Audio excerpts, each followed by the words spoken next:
Hello guys, ngasisu mayamna masak khangnaraba matam amada yamna phawkhiba mahakse Bollywood ki superstar amani matam amagi yamna phawkhiba akhoi mayamna su adum khangnaba mamingna Divya Bharati si kamai tawduna sikhibano mahaki tentak pa fact khara akhoi mayam puna khangminasi mayam puna taminasi.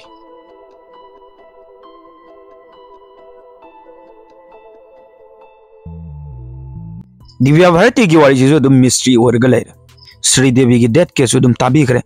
नसी की चीज़ों अदुगुम लबा वारी अमनी high profile case अमगी वारी ने महागना लाइके दबदा industry असिदा high बदी Bollywood industry असिदा blame यामना तौना रखे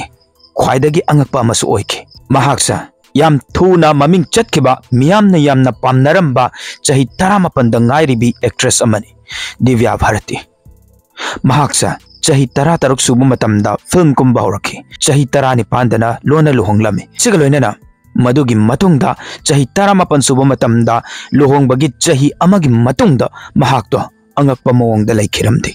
महाक लैखिदबसा असुमनसु हाइनै मुंबई की वर्सुबादा लैबा मागी फ्लैट 2 की 4th फ्लोर बालकनी दगी तादोना सीखिबनेना हाय अदुबु वहंग मयाम अमा लाई सिसा सुसाइड मर्डर नत्रगना एक्सीडेंटल डेथ रा हाइदना मयाम अमा लाई हाइतारे मार्क सिखिबगी असिंगबगी मरमना करिनो अमदी नुमितुदा करि थोखिबनो हाइबदो मयामदा सोइदना हाइजरके अदुदी वारिसे हौजरगे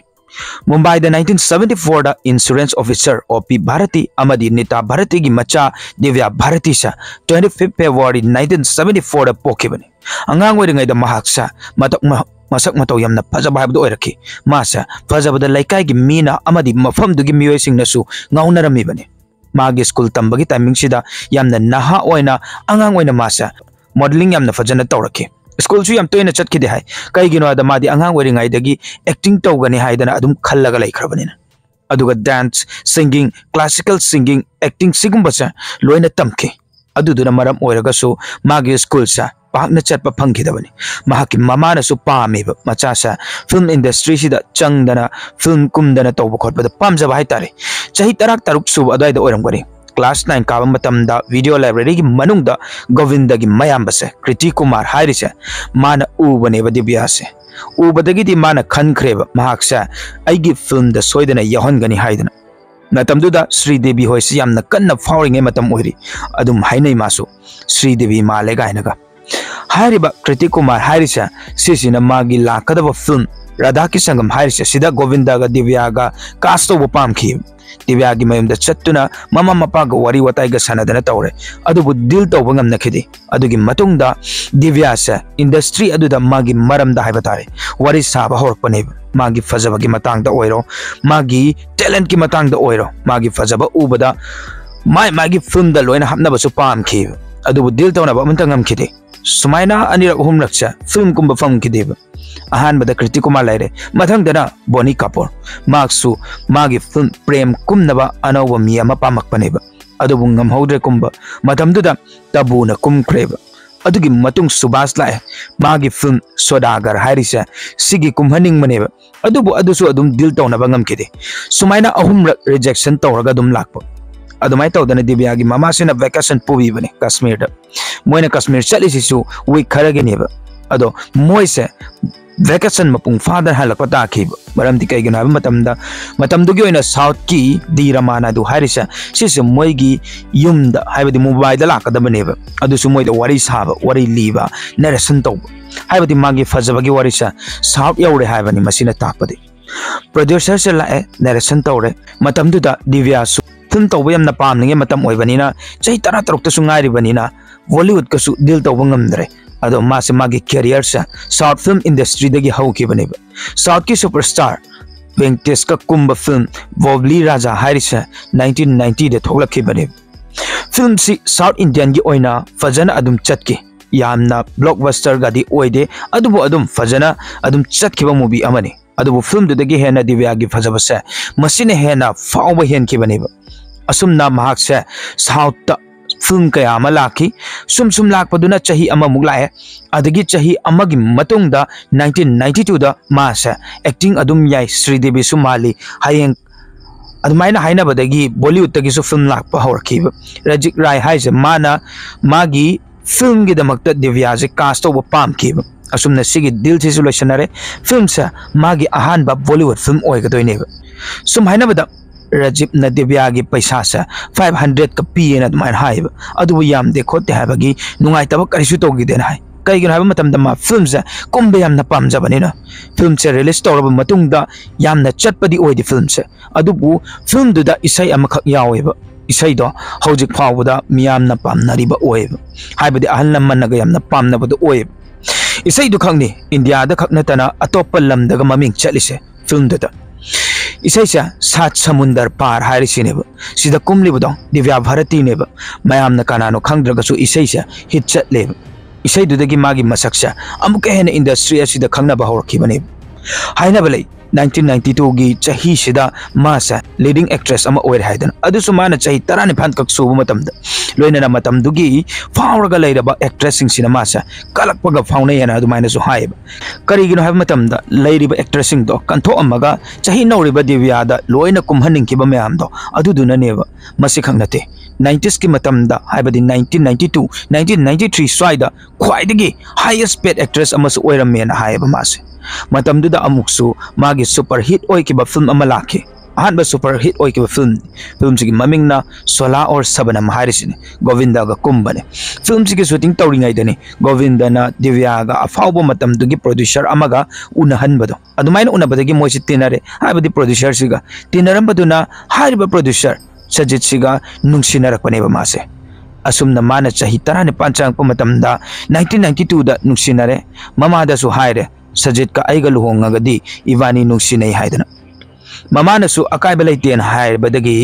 ममाना विटनेस ओइबियोना हाइरेबा लुहोंगबदो अदुबु ममानदी मागी मपादा हान हाइओदना हाइबा कईगिनो हाइ मतमदा मागी मपासा हौरकपदगी हौना सजित का लोइनबसा खर यादेब मसिगा लोइनना मचादुसु चाही नौरिबनेब चाही 15 खक सुबदा ngairibनेब अदुबु दिव्यान आई हाइररोय इमा नंग ओइना लाओना हाइरेब अदुबु मपादा हाइदबनिना मोइसु लाकपदो याररोयना हाइबदगिदी अदुदा दिव्याना होय फरे लाकपा यारोयदब तारगदी हारगा मासा लोना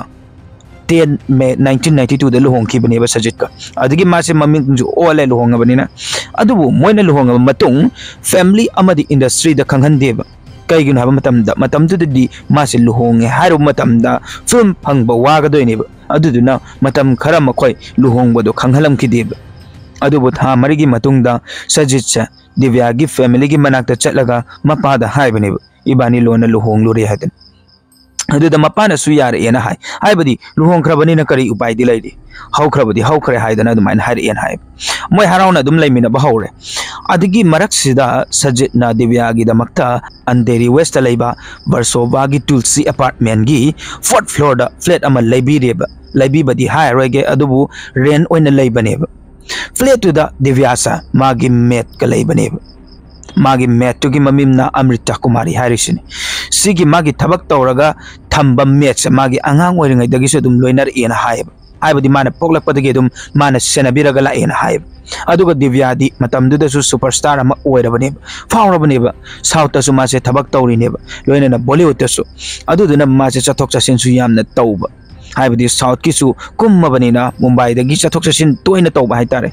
अदुबु मतमदुदा मासा एग्रेसिव खर ओइबा हौरएब कईगिनो हाइब मतमदा मागी राधा का संगम माइसा सिगी मागी अहानबा कॉन्ट्रैक्ट लाखिबा फिल्म दो माना कुमहौदबदो डील तौदबगी हाइबा मूवी से 1992 दा रिलीज तौरपनेब अदुगा लोइनना मागी रोल फंगदबदुसु अदुदा डील तौबा ngमहौददना जही चौलाना कुमखिबनेब अदुना मासे अदुगी फिल्म दो थोलकपा मतुंगदगिदी खरा साउनिंग हाइगद्रा माजे खरसु अदुम मसागी ओइनसु थुना साउगल्लेब खरा थुना रिएक्ट तौगनबदो अदुमबदो ओयनसु हाइ अदुमाइ तौदना 1993 की जनवरी फेब्रुवारी अदुवाइदा मादो अमेरिका दसु चलुयेना हाइब मान चलुबदसु खरा नुंगाइतबा लैबदगी मसाना मसा सुम हंदना दुम खंजब हाइतारे चुरुप का थक्तना चुरुप नगा चाहंदना तौब खोटपदा अदुमाइना मासे मांगबा हौरकपने सुमाइना मागी बिहेवियर से चेंज खर खर लाकपा हौरे सुम चथरपदुना अप्रैल था से लाए 1993 की नुमित 5 अप्रैल से लाएब नुमित कईदौगे हाइबदो मयामसु ताबियोब पुंग खरगी ममांगदा हाइबा तारे नुंगदांगी पुंग खरगी ममांगदा दिव्यासा अंड्रा वेस्ट नेपच्यून अपार्टमेंट की फ्लैट अमा 4 BH की फ्लैट अमा डील तौनरुरगा लाकपनेब मतमदुदसु मासे पैसा से अदुम फजना तालबनिना मसागी फ्लैट अमा लौनबगी डील फाइनल तौरुबनेब अदुसु मुंबई दरे अंगांगसु ओइरिबनेब अंगांग ओइना फ्लैट का लैबदो माना पैसा पाइरबनिन मासा अदुगी हराउरेब मागी ब्रदरसु तम्मे अदुगा मागी फ्रेंड खैदसु तम्मे पाउसे मागी फिल्म के दमकता मागी कॉस्ट्यूम डिजाइन तौरिबा मागी फ्रेंड नेता लुलादसु तम्मेब मतम खरगी ममांगदसु मासा Chennai दगी हलकपदा ngairibane aduga 5th April dasu maja Hyderabad ta chatkadabane adusu mana postpone tawthokre kaigino dama plate to yengba chatkadabane masiga loina na Hyderabad ta su chatningba faudi maja pakna mathangi no mitta oina chatlaga haidana khanki mathangi no mitta chatkadabani na mana party macha amakaksin bane magi lefam duda magi costume designer nitagi no paduga kaure magi no pasa psychiatrist doctor ni magi brother dusu mafam adu lebagi masu kawena hai aduga maga nitaga su magi lakadori film gi costume gi maram dasu khanaga daba leibajani nitaga magi no paduga su nungdhangi pung 10 adwai da lakpa moi gi sin se sineba tv on torga thamme tv du da dum lakfam thokpa lai थारगा दुम thumb अदगी दिव्याना side table दुदा you बोतल अनि खक थम मोइसा फम्मगा worry वताय सनारगा you दो थक्तन तौरे TV दसु लाखफम थोपा दुम लाइको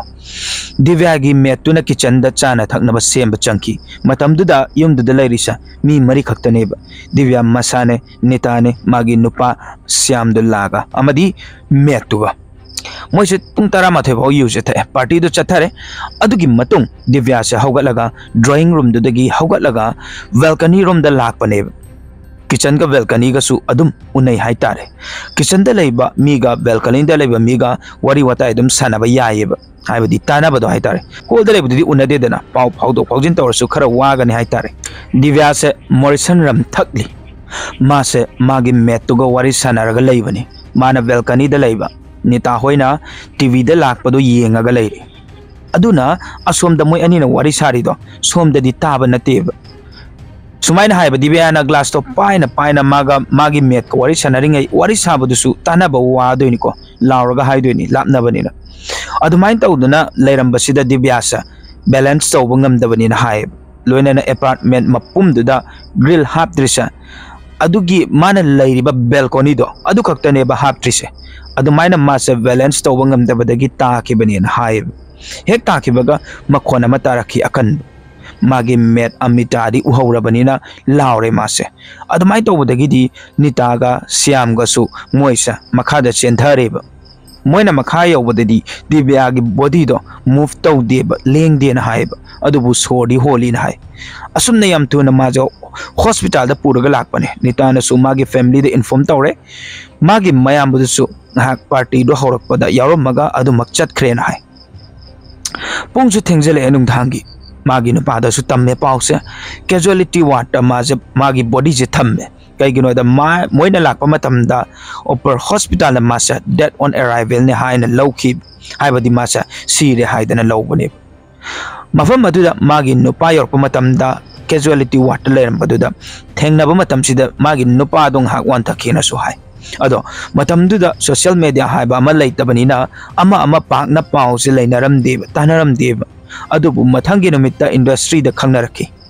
मी मयाम अमसु लाखी पोस्टमार्टम सु तौरे अदुदा दिव्या दो इंटरनल ओइना सोकपनी फाइगनगी छरु दो थीना सोय ई थोकपदगी मासे लाइखिदबनी ना HYBE 6th April the body दो मयुम द सिनखी असमना मागी फ्यूनरल सु पांगथोखरे ओपर हॉस्पिटल की डॉक्टर त्रिपाठीना डेथ सर्टिफिकेट दो सु साइन तौखी मादो एक्सीडेंट ता इंटरनल ओइना सोकपदगी लाइखिदबनी हाइदना सिगुम्ब से लाइखिब तारगसु डेथ सर्टिफिकेट ता साइन तौखिब तारगसु अमरोमदा वहंग कया अमसु हंगनरखी सीरीज सुसाइड डिप्रेशन लेबगेरा नत्रगना मर्डर मसिदैसिदा अंडरवर्ल्ड की खुद यावब्रा बॉलीवुड की अफाउबा एक्ट्रेस नगा सुमाइनगा थोकनबा सिल्लिबरा केस की मतंग इन्वेस्टिगेशन तौबा हौरे जय जादबना इन्वेस्टिगेशन से तौबनी दिव्यागी ममा मागी नुपा मागी ब्रदर मागी मपादा मोइसे कौदना वहंग पहंग चथकी मखोइसा असेंगबदी फ्लैट तुदा नुमितुदा लेतबा ngaktनेबा अदुबु हंगेबा मसिगा लोइनना नेतालुला अमदि मागी नुपादसु हंगेबा मसिदसु अमुक तोंगान तोंगान बा थियोरिस्ट कया अमा पुथोकनरखी अदुदा थियोरिस्ट अमदि सुमाइना हाइ दिव्याना हैदराबाद चलुबदो अदुदा मागे फ्रेंड अमगा पार्टी तौदना यू यामना थकिन है अदुदा माजे खर ngaurga मुंबई दा हलकपने माना मुंबई यौबगदी मागी नुपा सिजित का खटनयेना है अदुमाइना खटनबदगी दि सजित छ फ्लैट सिदगी चटखिबनेना है अदुदैदुदा दिव्यानदी मिनिट 10 की मनुंग दा लाकदबनी नत्रगदी आइसा मफम सिदा अमुक खन्ना उब फंगोय कायना अदुमाइना हाइखिनसु हाइ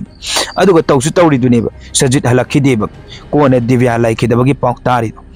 सेना थियोरी सिगी मतुंग इन हाइबने मतमदुदा मागी याम नकनबा फ्रेंड अमनसु हाइब दिव्यागा मागी नुपासा तोइना खटनगल्ली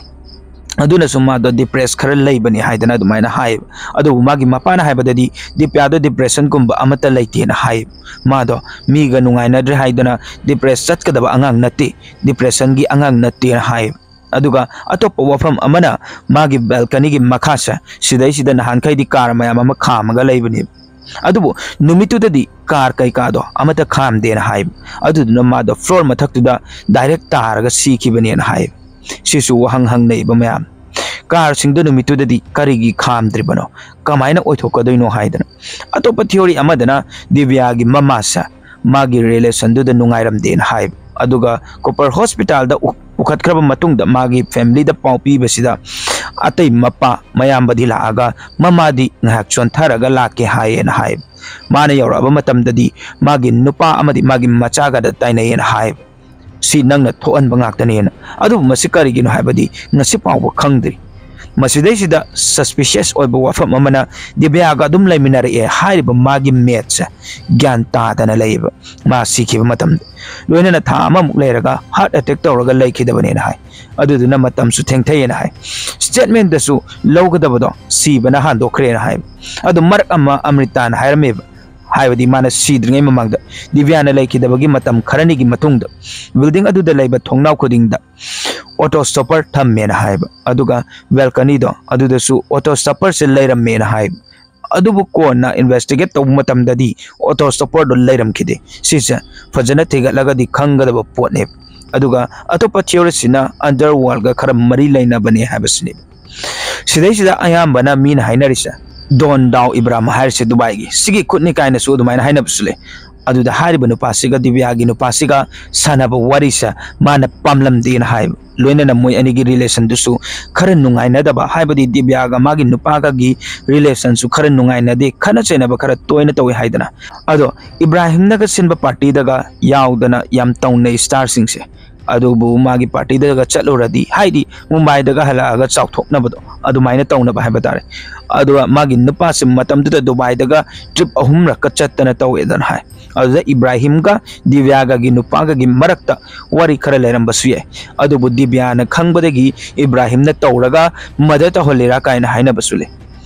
अखोइना सिदैसिदा थाजबदी यारोब नते प्रॉपर इन्वेस्टिगेशन तौदबनिना हाइबदी कॉन्स्पिरेसी थियोरी ngaktaniना सिगी इन्वेस्टिगेशन जिगिसु 1993 दगी तौबसिना 1997 फावबनि तौरिसे अदुबु पुलिस ना क्लियरली तौथोखरे हाइबदी माना सीरिसा एक्सीडेंटल डेथ नि हाइदन अदो दिव्यागी मपानदी वफम अमा थमके कमायना नो हाइबदा मियामना हंगनरिसा सुसाइडला मर्डर हाइदन